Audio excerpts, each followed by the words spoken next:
High hello student, hello everyone, welcome to you, welcome again in Banga Pathshala. তো student, আজকে ক্লাসে আমরা ক্লাস 8 এর যে কার্বন ঘটিত যৌগ যে চ্যাপ্টারটা আমরা শুরু করেছিলাম, সেই চ্যাপ্টারের থেকে হচ্ছে বহুরূপতা যে টপিকটা ছিল সেটাই আজকে আমরা স্টার্ট করব। ওকে, তো দেখো এখানে বহুরূপতা হচ্ছে কি সেটা একটু আমি আগে আমার মতো করে তোমাদের বুঝিয়ে নিই, তারপর হচ্ছে এটাকে আমরা এক এক করে দেখব। ওকে, দেখো এখানে নাম যেটা আছে বহুরূপতা, এটাকে ফার্স্ট আমাদের দেখতে হবে। বহুরূপতা, রূপ এটা আমরা আলাদা করতে পারি, আর এখান থেকে বহু কথাটাকে আলাদা করতে পারি।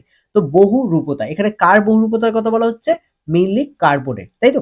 তাহলে কার্বনের কিন্তু অনেক রকমের হচ্ছে রূপ আছে। যেমন আমরা হচ্ছে আগের দিন তোমাদের পড়াতে পড়াতেই বলছিলাম যে এখানে কার্বন কিন্তু তার নিজের যে হচ্ছে অবস্থান, মানে কার্বন সাধারণত কোনো যৌগের মধ্যে আছে কিনা বা কোনো একটি পদার্থের মধ্যে আছে কিনা জানার জন্য আমরা যদি সেটাকে পোড়াই, মানে দহন ঘটাই, তাহলে সেক্ষেত্রে সেটা কালো যদি আকার নেয় তাহলে আমরা বলতে পারি যে সেটা হচ্ছে কার্বন আছে। ঠিক আছে, মানে তার মধ্যে কার্বন প্রেজেন্ট আছে। ওকে, একটা এক্সাম্পল আমরা বলেছিলাম যেখানে হচ্ছে চিনি আর নুনের কথা বলেছিলাম, যে চিনিকে যদি আমরা দহন করি, ঠিক আছে, মানে মুক্ত বাতাসে, তাহলে সেটা কিন্তু কালো হয়ে যাবে, তাই না? কিন্তু সেই একই জায়গায় যদি আমরা চিনিকে না নিয়ে যদি আমরা সেখানে হচ্ছে কোনো নুন নিয়ে নিই, ঠিক আছে, তাকে যদি দহন ঘটাই তাহলে দেখবো সেটা কিন্তু কোনো রকম কালো হবে না। যেমন হচ্ছে তার আসল যে কালার সেটা যেরকম সাদা হোয়াইট হয়, সেরকম হচ্ছে এটাও কিন্তু হোয়াইটই থেকে যাবে নুনের ক্ষেত্রে। ওকে, তো এটা কিন্তু হচ্ছে দেখা যায়। তো এখানে বহুরূপতা কথার মানে এটাই যে কার্বনের কিন্তু এরকম অনেকগুলো রূপ আছে। এমন নয় যে সেটা বায়ুতে পোড়ালে কালোই হতে হবে। এমন অনেক পদার্থ আছে যেগুলো তুমি বায়ুতে পোড়ালে কালো হবে না, বা সেগুলো দেখতে অন্য সকল পদার্থ থেকে একটা আরেকটার থেকে সম্পূর্ণ আলাদা। বোঝা গেল? তো এটাই হচ্ছে বেসিক্যালি তোমাদের মনে রাখতে হবে যে কার্বন থেকে হচ্ছে অনেক ধরনের যৌগ তৈরি হয়। অনেক ধরনের যৌগ প্রকৃতিতে আছে যেগুলো সবই কিন্তু কার্বন দ্বারা প্রস্তুত। কিন্তু তাদের প্রত্যেকের গঠন, স্বাদ, আকার সবকিছু আলাদা। বোঝা গেল? তো সেটাই আমরা এই চ্যাপ্টারের থ্রুতে জানবো। ওকে, দেখো এখানে বহুরূপতার মধ্যে তোমাকে ফার্স্টে ৩ টে জিনিস দেওয়া হয়েছে। নুন দেওয়া হয়েছে, তুতে দেওয়া হয়েছে, আর ফটকিরি দেওয়া হয়েছে। ঠিক আছে? এখানে বহুরূপতা জানার আগে এখানে তোমাদের জাস্ট কেলাসের একটা কনসেপ্ট খেয়াল রাখতে হবে। ঠিক আছে? কেলাস বলতে কি? কেলাস বা যেটাকে ইংলিশে আমরা ক্রিস্টালও বলি, এটা হচ্ছে সুষম জ্যামিতিক আকৃতি বিশিষ্ট কোনো দানাকে বলা হয় হচ্ছে কেলাস, বা এখানে ক্রিস্টাল। ওকে, তো এইটা আমাদের মনে রাখতে হবে। তো কেলাস বা ক্রিস্টাল কি? এখানে শুধু এইখান থেকে খেয়াল রাখবো, সুষম জ্যামিতিক আকৃতি বিশিষ্ট কঠিন দানাকে বলা হয় কেলাস বা ক্রিস্টাল। ওকে, নেক্সট আমরা চলে আসি এবার নিচে। দেখো আরো অনেক কিছু আছে। এখানে হলুদ রঙের যেটা দেখতে পাচ্ছ, এটা অ্যাকচুয়ালি হচ্ছে সালফারের হচ্ছে কেলাস। ওকে, সালফারকে যদি হচ্ছে এভাবে জমানো হয় তাহলে দেখা যাবে সেটা এরকম ছুচালো হচ্ছে কিছু অংশ এরকম, আর হলদে বর্ণের একটা হচ্ছে গঠন সৃষ্টি করেছে। তো এটাকে আমরা বলতে পারি সালফারের কেলাস। ওকে, না এবার চলে আসি আমরা তারপরে পরীক্ষা করো। পরীক্ষার মধ্যে কি আছে? এখানে আমাদের হচ্ছে একটুখানি গুঁড়ো সালফার নেওয়া হয়েছে। তো সালফার যেগুলো নর্মালি তার কেলাস এরকম হয়, এটার কিছুটা গুঁড়ো একটা টেস্ট টিউবে নিয়ে সেটাকে গরম করা হয়েছে। ঠিক আছে, মানে কিভাবে এই কেলাসটা আসে তার একটা প্রক্রিয়া এখানে বলা হয়েছে। তো এখানে সেই হলুদ যে গুঁড়ো সেটাকে হচ্ছে টেস্ট টিউবে নিয়ে সাবধানে গরম করা হয়েছে। এবার সেটা হচ্ছে গলে গেলে হালকা হলুদ বর্ণের একটা তরল পাওয়া যাবে। এই তরলটা যদি ফিল্টার কাগজের মধ্যে, এটাকে ফিল্টার পেপার বলা হয়, তো এই ফিল্টার পেপারের মধ্যে এই তরলটাকে যদি এইভাবে ঢেলে দেওয়া হয়, ঠিক আছে, একটা হচ্ছে কনিক্যাল ফ্ল্যাক্সের মধ্যে এইভাবে ফিল্টার পেপারটাকে কোণ করে রেখে তার মধ্যে তরলটাকে যদি ঢেলে দেওয়া হয়, ঠিক আছে, তাহলে সেই কাগজটার থেকে যখন সেটা শুকিয়ে যাবে তখন দেখা যাবে হলুদ রঙের সুচালো কিছুটা হচ্ছে, বা ছুচালো কিছুটা হচ্ছে ক্রিস্টাল তৈরি হয়েছে, যেটা আসলে দেখতে এইরকম। ঠিক আছে, এরকম ছুচালো। ঠিক আছে, তো এরকম হচ্ছে কাগজের মধ্যে দেখবো এই ধরনের হচ্ছে ক্রিস্টাল পাওয়া যাবে। ঠিক আছে, গরম করার আগে যে গুঁড়ো সালফার ছিল তাতে এমন ছুচালো ক্রিস্টাল ছিল না, কিন্তু এখন যে সালফার পাওয়া গেল, ঠিক আছে, তার হচ্ছে ক্রিস্টালের গঠন কিন্তু সম্পূর্ণ আলাদা। ঠিক আছে, এটা কিন্তু এর একটা ক্রিস্টাল পাওয়া গেল। এই দুটো হলো সালফারের দু রকম রূপ। ওকে, তাহলে সালফারের আমরা দু রকম রূপ দেখলাম, একটা হচ্ছে গুঁড়ো ডাস্ট অবস্থা, আরেকটা দেখলাম এবং গরম করার পরে যখন আমরা এইভাবে হচ্ছে ফিল্টার পেপারে নিলাম তখন দেখলাম সেগুলো ক্রিস্টাল আকার ধারণ করলো। ঠিক আছে, তো এই হচ্ছে ব্যাপার। তো এটাকেই বলা হয় রূপভেদ। ওকে, এবার কার্বন যেহেতু আমরা পড়ছি এই চ্যাপ্টারে, তাহলে এখানে আমরা কার্বনের রূপভেদ সম্বন্ধেই জানবো। ওকে, তাহলে এবার দেখো, তাহলে রূপভেদ বা বহুরূপ কাকে বলা হয়? বেসিক্যালি যখন কোনো মৌলের একাধিক ভৌত রূপে পাওয়া যায় তখন সেই ভৌত রূপগুলিকে বলা হয় মৌলটির বহুরূপ। ঠিক আছে, আর বহুরূপতা যদি বলা হয় তাহলে কি? বহুরূপতা হলো কোনো একটি মৌলের যে একাধিক রূপভেদ পাওয়া যায় তাকেই বলা হয় বহুরূপতা। মানে এটা একটা ধর্ম, যে ধর্মের কারণে কোনো মৌলের একাধিক রূপভেদ দেখা যায় তাকেই বলা হয় বহুরূপতা। ঠিক আছে, আর রূপগুলোকে আলাদা আলাদা করে আমরা একসাথে কি বলতে পারি? বহুরূপ। ওকে, আই হোপ ক্লিয়ার। তাহলে ধর্মটাকে আমরা বলছি বহুরূপতা, আর আলাদা আলাদা যতগুলো ভৌত রূপ দেখছি সেটাকে আমরা বলছি কি? বহুরূপ বা মাল্টিপল, বা মাল্টিপল ফর্ম বা গঠন। ওকে, তো এই হচ্ছে ব্যাপার। তো এই হলো আমাদের বহুরূপতা। তো এখানে কার্বন ছাড়াও হচ্ছে আরো অনেক হচ্ছে মৌল আছে যাদের হচ্ছে বহুরূপতা দেখা যায়। যেমন আমরা কার্বন তো দেখছি, তার সাথে ফসফরাস আছে, বোরন আছে, এখানে তোমরা সালফার দেখলে, তাই তো? তো এগুলো প্রত্যেকটাই কিন্তু বহুরূপতা ধর্ম হচ্ছে প্রদর্শন করে, বা আমরা বলতে পারি এদের প্রত্যেকেরই কিন্তু বহুরূপ আছে। ওকে? নাও এবার আমরা হচ্ছে নিচের দিকে আসতে পারি, যেখানে কার্বনের হচ্ছে বহুরূপতা সম্বন্ধে আমরা জানবো। তো কার্বনের বহুরূপতার যদি উদাহরণ দিতে বলা হয় যে কার্বনের কয়েকটি বহুরূপতার নাম লেখো বা বহুরূপের নাম লেখো।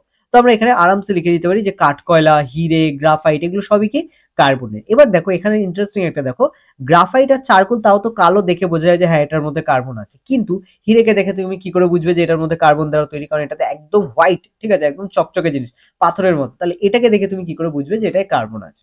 তো বেসিক্যালি এটাও কিন্তু কার্বন দ্বারাই প্রস্তুত। তো এটা তোমাদের খেয়াল রাখতে হবে যে কার্বনের বহুরূপতার যে ধর্ম আছে তার জন্যই কিন্তু এরকম এত ধরনের হচ্ছে যে গঠন এগুলো দেখায়। এখানে তো আমাদের ৩ টে দেওয়া আছে। এছাড়াও কিন্তু আরো অনেক এখানে কিন্তু বহুরূপ আছে। ঠিক আছে? এগুলো আমরা এক, এক করে দেখব। তো এখানে এই ৩ টে আপাতত খেয়াল রাখো যে কার্বনের বহুরূপ বা হচ্ছে বহুরূপের কয়েকটি উদাহরণ কি, কি? চারকোল বা হচ্ছে কয়লা, কাঠকয়লা, ২ হচ্ছে হিরে আর ৩ হচ্ছে গ্রাফাইট। ওকে? এবার আমরা একটু নিচের দিকে চলে আসি। মৌলের বহুরূপের আণবিক গঠনে বা ক্রিস্টালের মধ্যে অণুদের পারস্পরিক অবস্থানের পার্থক্য থাকে। তাই মৌলের বহুরূপতার ভিন্ন ধর্মে পার্থক্য দেখা যায়। বোঝা গেল? তাহলে এখানে মৌলের যে একটাই মৌল সেটা দিয়ে এত কিছু, সেটা থেকে এত ধরনের হচ্ছে মৌল বা যৌগ কি করে গঠিত হচ্ছে? কারণ হচ্ছে এই মৌলের যে বহুরূপতা সেটা আলাদা, আলাদা আণবিক গঠনে থাকে। কোথাও এর আণবিক যে ভর সেটা হচ্ছে একরকম, আবার হীরের ক্ষেত্রে সেটা আরেক রকম, আবার গ্রাফাইটের ক্ষেত্রে সেটা আরেক রকম। ওকে? তো সেই কারণেই কিন্তু প্রত্যেকটা বহুরূপের মধ্যে হচ্ছে আলাদা, আলাদা ধর্ম দেখা যায়। ওকে? এবং সেগুলো হচ্ছে তার রঙের পার্থক্য হতে পারে, সেখানে তাদের হচ্ছে আকারের পার্থক্য হতে পারে, গঠনের পার্থক্য হতে পারে। তো এরকম বিভিন্ন কিছু হতে পারে এখানে। ঠিক আছে? আচ্ছা, আরেকটা জিনিস মনে রাখতে হবে, এখানে তাপমাত্রা ও চাপের পরিবর্তনে একটা বহুরূপ থেকে কিন্তু কার্বনের আরেকটা বহুরূপ মানে পরিবর্তন ঘটানো যায়। ঠিক আছে? মানে তুমি চাইলে কার্বন থেকে কিন্তু এর মানে তাপ এবং চাপের সাহায্যে তুমি কিন্তু চাইলে গ্রাফাইট করতে পারো, বা অনেক সময় হিরে, যেটা দেখবে এখন আর্টিফিশিয়াল হিরে তৈরি হয়। তোমরা জানো যে হিরের দাম কিন্তু এখন অনেক কম। কারণ কি?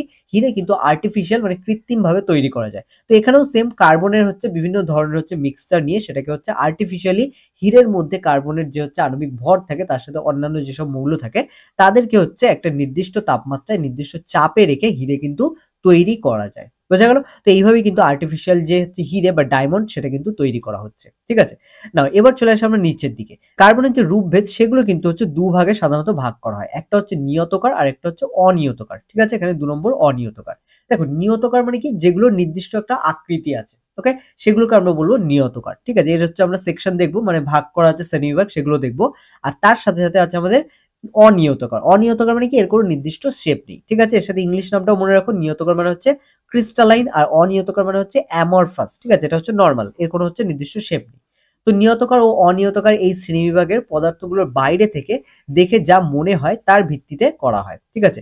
এখানে যেরকম দেখো গ্রাফাইট আর হীরের হচ্ছে ধর্মের, ভৌত ধর্মের এবং গঠনের হচ্ছে একটা তুলনা করা হয়েছে। এটাও আমরা দেখতে পারি। যেরকম দেখো গ্রাফাইটকে আমরা হচ্ছে এভাবে গুঁড়ো করে সেটা হচ্ছে আমাদের যদি হাতে হচ্ছে ঘষে নিই, তাহলে কিন্তু সেটা হচ্ছে হাতে হচ্ছে কালো একটা পিচ্ছিল পদার্থ বলে আমাদের মনে হবে। ঠিক আছে? কিন্তু হীরে এতই শক্ত যে এটাকে সাধারণত তো ভাঙা যাবে না। আর তারপরে হীরেটা হচ্ছে কি চকচকে সাদা। তো এটা একটা আমাদের ভৌত ধর্ম। মানে বাইরে থেকে যে ধর্মগুলো তোমরা দেখতে পাচ্ছ সেগুলোর মধ্যে কি, কি চেঞ্জ আছে সেটাকেই আমরা বলব ভৌত ধর্ম। ওকে? আর গঠন তো জানো তোমরা হচ্ছে হীরে হচ্ছে অত্যন্ত শক্ত, কিন্তু গ্রাফাইট হচ্ছে তুলনামূলকভাবে অনেক বেশি হচ্ছে নরম এবং পিচ্ছিল। ঠিক আছে? এগুলো আমরা বলতে পারি। ওকে? তো এগুলো তোমরা হচ্ছে একটু লিখেও নিতে পারো, অথবা এখানটা পুরোটা পড়লে কিন্তু তোমরা এখান থেকে এই পয়েন্টগুলোই পাবে। ওকে? নিচের দিকে একটু আমরা চলে আসি। এটা খেয়াল রাখতে হবে গ্রাফাইটের যে নমুনা সেখানে কার্বন যে পরমাণু সেগুলো সমান্তরালে স্তরে, স্তরে সাজানো থাকে। ঠিক আছে? যে কারণে এর যে স্তর তাদের মধ্যে একটা দূরত্ব থাকে এবং এদের আকর্ষণ বল অত্যন্ত দুর্বল প্রকৃতির হয়। ঠিক আছে? এটা ঠিক সেখানে যদি হীরে দেখা হয় তাহলে হীরের যে অণুর গঠন, ঠিক আছে? হীরে অণুর যে হচ্ছে গঠন দেখা যায় সেখানে কার্বন পরমাণু মোটেই এমনভাবে মানে কি এখানে সমান্তরালভাবে যেটা বলেছে সেভাবে থাকে না, এবং এখানে ত্রিমাত্রিক জালের মতো হচ্ছে গঠন থাকে। ঠিক আছে? মানে এই ধরনের হচ্ছে জালের মতো থাকে। সেখানে গ্রাফাইটের ক্ষেত্রে এই ধরনের হচ্ছে গঠন দেখতে পাওয়া যায়। বোঝা গেল? তারপরে দেখো এটার থেকে এটার মাঝে একটা দূরত্ব আছে। তারপরে এই যে গ্যাপটা দেখছো এর থেকে এর পরে যেটা আছে তার মাঝেও একটা গ্যাপ আছে। যদি এটা দ্বিতীয় ছবিটা অতটা ক্লিয়ার বোঝা যাচ্ছে যে কতটা দূরত্ব আছে, বাট এখানে যতটা দেখছো এরকম কিন্তু গ্যাপ আছে। যার কারণে বাইরে থেকে আঘাত করলে এটা কিন্তু সহজেই ভেঙে যায়। কিন্তু এটার মধ্যে দেখো তুমি সেরকম কোনো গ্যাপ দেখতে পাবে না। কারণ দেখো একটার সাথে আরেকটা কানেক্টেড, একটার সাথে আরেকটা প্রত্যেকটা বিন্দুর সাথে কানেক্টেড। তাহলে আমরা বলতে পারি যেখানে গ্রাফাইটের তুলনায় হীরে শক্ত হওয়ার কারণ এটাই যে হীরের মধ্যে থাকা যে অণুগুলি, কার্বনের অণুগুলি সেগুলো কিন্তু ত্রিমাত্রিক গঠনের মাধ্যমে প্রতিটা একে অপরের সাথে হচ্ছে দৃঢ়ভাবে আবদ্ধ থাকে। বোঝা গেল? তো এই কারণেই হচ্ছে হীরে গ্রাফাইটের চেয়ে অনেক শক্ত হয়। হীরের ঘনত্ব গ্রাফাইটের ঘনত্বের চেয়ে বেশি হয়। ওকে? তাহলে হীরের ঘনত্ব কেমন হয়? গ্রাফাইটের ঘনত্বের চেয়ে অনেক কিন্তু বেশি হয়। ওকে? দেখো বলেছে তেলের খনি খোঁড়ার যন্ত্রের মুখে যে মুখটা পাথর কেটে নিচে নামে সেখানে কি ব্যবহার করা হয়? তো এখানে বলেছে হীরা না গ্রাফাইট। তো এটা তোমরা বুঝতেই পারছো কি ব্যবহার করা হতে পারে। ওকে? তো এই ধরনের কোয়েশ্চেন তোমাদের আসতে পারে। এছাড়া কোনো যন্ত্রের পিছিল কারক হিসেবে মানে কোনো যন্ত্রের মধ্যে তোমাকে হচ্ছে পিছিল কারক হিসেবে যদি ব্যবহার করতে হয়, কিন্তু সেখানে তেল বা হচ্ছে যেটা মোবিল এই ধরনের যদি কিছু না ব্যবহার করে অন্য কোনো কারণে হচ্ছে মানে অন্য কিছুর দ্বারা করতে বলা হয়, তখন সেটা তুমি কি করে করবে? সেখানে কিন্তু তেল বা হীরের গুঁড়োর মিশ্রণ আমরা দিতে পারবো না। সেখানে আমরা গ্রাফাইটের গুঁড়োর যে মিশ্রণ তেলের সাথে সেটাকে আমরা দিতে পারি, অথবা শুধু গ্রাফাইটও কিন্তু অনেক জায়গায় দেওয়া হয়। ওকে? তো এইগুলো হচ্ছে গ্রাফাইটের হচ্ছে ব্যবহার বা হীরের হচ্ছে ব্যবহার এইসব জায়গায় কিন্তু হয়। ওকে? নেক্সট চলে আসো তাপ পরিবাহিতা, যেটা কিছুটা তোমরা ক্লাস 6 এও পড়েছো, 7 এ পড়েছো।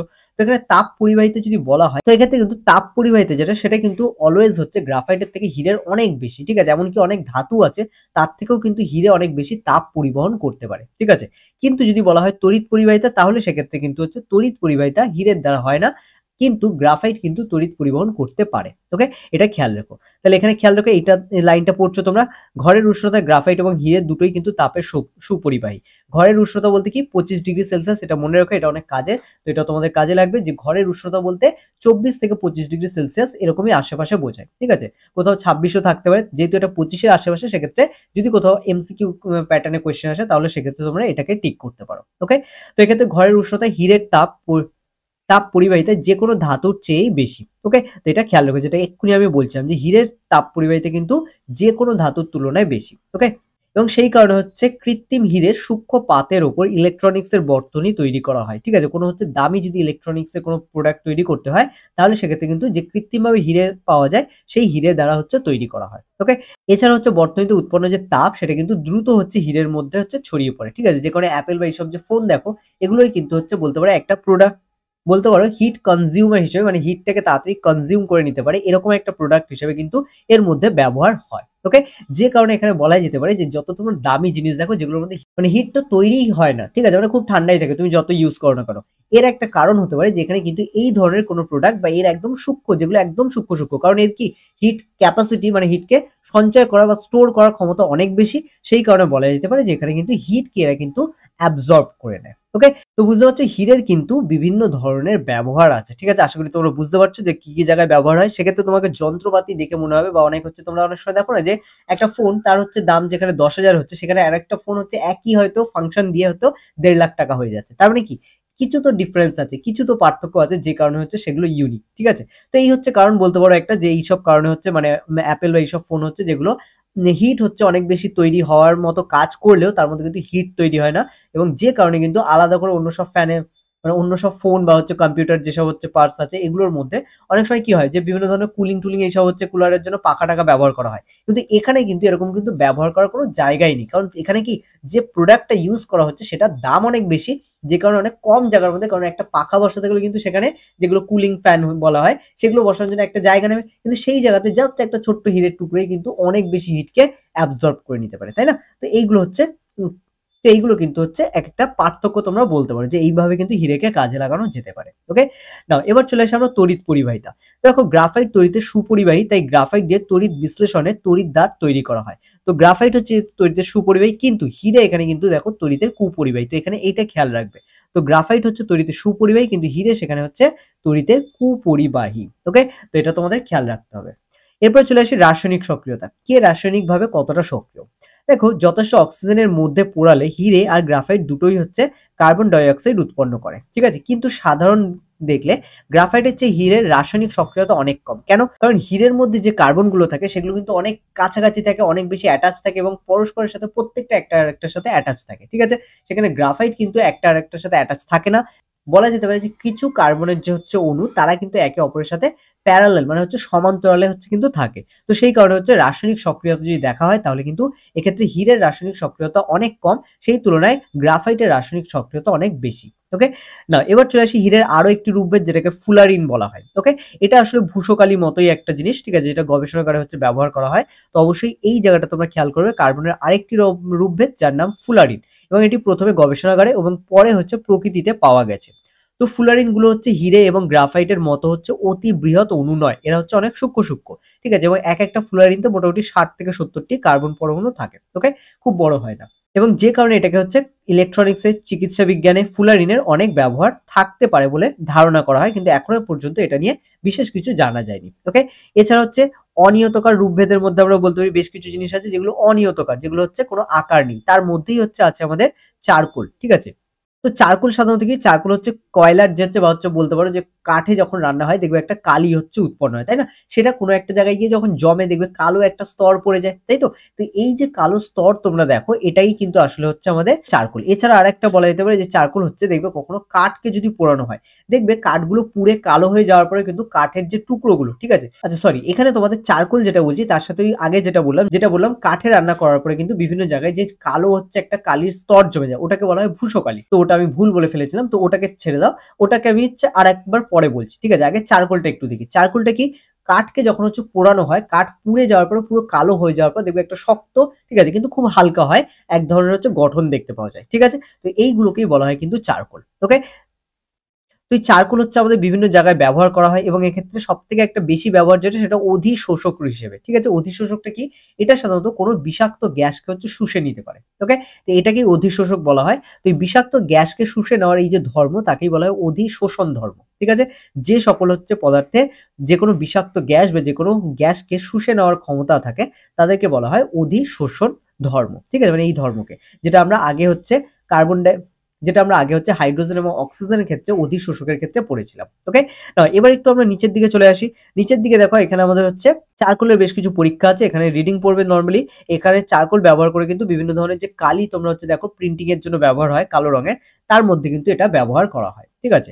এছাড়া দেখো সক্রিয় যে চারকোল, তার মধ্যে সেটা কিন্তু হচ্ছে গ্যাস মুখোশ হিসেবে, বিষাক্ত গ্যাস থেকে বাঁচতে যে গ্যাস মুখোশ হচ্ছে ব্যবহার করা হয় বিভিন্ন ধরনের রাসায়নিক কারখানা বা হচ্ছে বিভিন্ন ধরনের পরীক্ষাগারে কিন্তু এটা গ্যাস মুখোশ হিসেবে তার মধ্যে সক্রিয় চারকোল ব্যবহার করা হয়। ওকে, তো এই হচ্ছে কার্বনের রূপভেদ, যেটাকে আমরা চারকোল হিসেবে পড়লাম। এছাড়া দেখো কার্বনের আরো একটি রূপভেদ আছে যেটাকে বলা হয় ভূষকালি, ঠিক আছে? এটা কি হয়, এটা হচ্ছে কাগজ বা হচ্ছে ছাপার কালি হিসেবে হচ্ছে এই ভূষকালি, যেটা আমি বললাম। তো দেখো কার্বনকে হচ্ছে যদি আমরা কখনো হচ্ছে ব্যবহার করি, মানে কাঠ বা এইসব দিয়ে যদি আমরা হচ্ছে জ্বালানি হিসেবে ব্যবহার করি, তাহলে সেখান থেকে কিন্তু প্রচুর পরিমাণ কালো ধোঁয়া নির্গত হয়, ঠিক আছে? এবার এই ধোঁয়াটা দেখবে অনেক সময় এই যেখানে রান্না করা হয় তার আশেপাশে কিন্তু জড়ো হয়। ওকে, মানে একটা কালো হচ্ছে স্তর পড়তে থাকে। এই স্তরে যে কালিগুলো তোমরা দেখতে পাও, এটাকেই বলা হয় কিন্তু ভূষকালি। ওকে, এটাও কিন্তু কার্বনের একটা রূপভেদ এবং এটা দ্বারা হচ্ছে কিন্তু কাজল, ছাপার কালি, তারপরে বিভিন্ন ধরনের ইঙ্কের যে কালি, এগুলোর সাথে কিন্তু ব্যবহার করা হয়। ওকে, তো এখানে দেখো একটা চার্ট দেওয়া আছে কার্বনের বহুরূপতার, যেখানে কার্বন একটা নিয়তকার হয়ে গেছে, একটা অনিয়তকার। ওকে, নিয়তকারের মধ্যে দেখো তিনটে আছে, হিরে, গ্রাফাইট, ফুলারিন। আর অনিয়তকারের মধ্যে আছে কি, ভূষকালি, কোক এবং গ্যাস কার্বন, ঠিক আছে? তো এখানে তিনটেই মনে রাখতে হবে আমাদের। অনিয়তকারের মধ্যে মেইনলি আমরা ভূষকালি পড়লাম, তার সাথে সাথে হচ্ছে চারকোল পড়লাম, এখানে চারকোল বা অঙ্গার। এবং এটা আবার কিন্তু অনেক ভাগ হয়ে যায়, তার মধ্যে হচ্ছে উদ্ভিজ আছে, প্রাণীজ আছে। যেরকম উদ্ভিজের মধ্যে আমরা বললাম যে কাঠ পোড়ানোর ফলে যেটা পাওয়া যায় সেটাই মেইনলি চারকোল বললাম। এছাড়াও কিন্তু দেখবে যখন হচ্ছে মানুষ মারা যাওয়ার পরে তাদের হচ্ছে দাহ করা হয়, ঠিক আছে?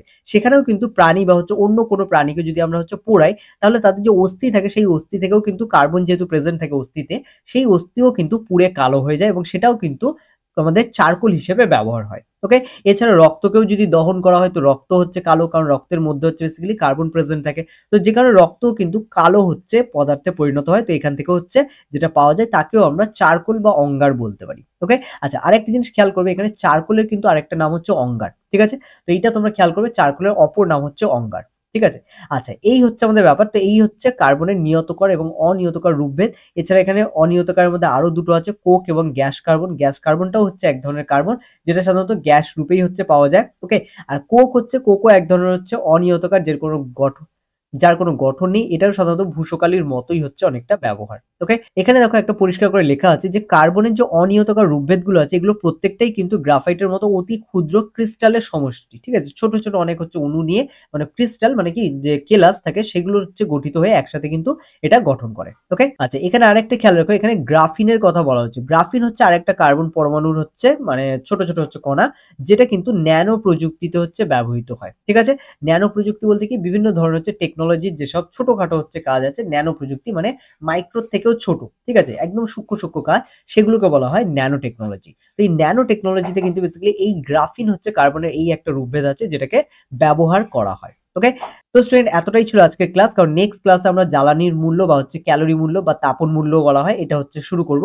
বাট আজকের আমরা রূপভেদের এই যে ক্লাসটা করলাম এটা অবশ্যই ভেরি ভেরি ইম্পর্টেন্ট। তো এখান থেকে কোয়েশ্চেন আসে, আর কয়েকটা কোয়েশ্চেন আমি মুখে মুখেও বললাম, তো সেগুলোকেও তোমরা অবশ্যই আশা করি নোট করেছো। আর নোট না করলে আরেকবার রিপিট করে তোমরা ক্লাসটিকে আবার হচ্ছে সেগুলো নোট ডাউন করতে পারো। ওকে, আদারওয়াইজ এই যে চ্যাপ্টারটা আমরা করলাম এই চ্যাপ্টারটা শেষ হওয়ার পরে কিন্তু এর উপর কোয়েশ্চেন অ্যান্সার তোমাদের হচ্ছে চলে আসবে। আর তোমাদের যদি ইমিডিয়েট কোয়েশ্চেন অ্যান্সারের দরকার হয় তাহলে অবশ্যই কিন্তু তোমরা টেলিগ্রামে জয়েন করে সেই কোয়েশ্চেন অ্যান্সার গুলো হচ্ছে দেখে নিতে পারো। ঠিক আছে, যেগুলো অলরেডি ক্লাস হচ্ছে, কিছুদিন হয়তো পরে আসবে, একটু ডিলে হচ্ছে আমাদের, বাট সেগুলো যদি তোমাদের ইমিডিয়েট দরকার হয় তোমরা চাইলে আমাদের টেলিগ্রামে জয়েন করো, ডেসক্রিপশনে লিংক দেওয়া আছে, সেই লিংকের থ্রুতে তোমরা জয়েন করো, করে সেখান থেকে কিন্তু তোমরা ওখানে গিয়ে কিন্তু এই অধ্যায়ের যে কোয়েশ্চেন অ্যান্সার আছে সেগুলো তোমরা পেয়ে যাবে। ওকে,